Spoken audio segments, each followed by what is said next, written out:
Hello everyone, I am Dr. Aditya Jain.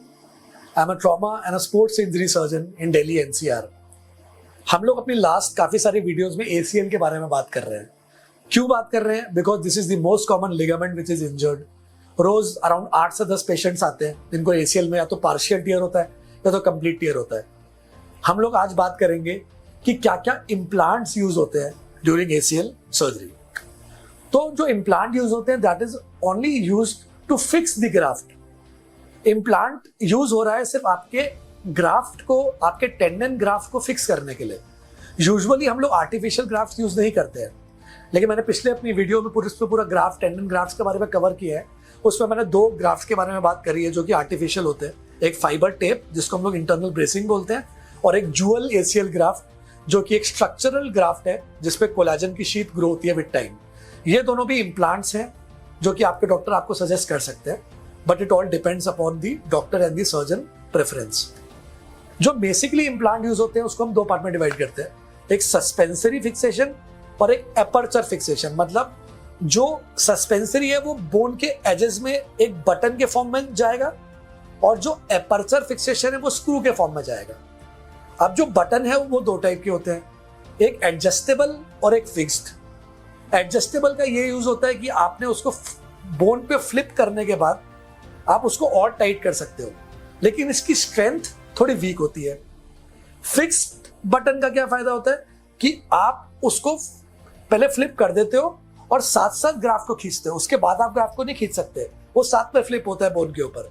मैं preferably fix button और fix loop use करता हूं because मेरे को लगता है कि स्ट्रेंथ ज्यादा है उसमें, और लिटरेचर भी यही बोलता है कि जो पावर ऑफ ब्रेकेज चाहिए एक fix loop of graft button को तोड़ने के लिए वो ज्यादा चाहिए. तो इसका मतलब कि एक स्टेबिलिटी और एक फिक्सेशन फिक्स लूप का बेटर आता है. बट येस, आजकल लोग एडजस्टेबल लूप ज्यादा यूज कर रहे हैं बिकॉज इट्स सर्जन फ्रेंडली.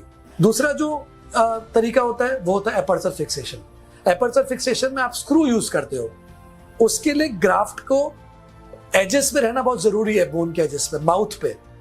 तो आप फिर वहां से एक वायर डालते हो और वायर के ऊपर स्क्रूज यूज करते हो. अब वो स्क्रू 3 टाइप के आते हैं, metal, bio and peak. Usually bio absorbable screw ज्यादा यूज होता है, इसको हम लोग इंटरफेरेंस स्क्रू भी बोलते हैं.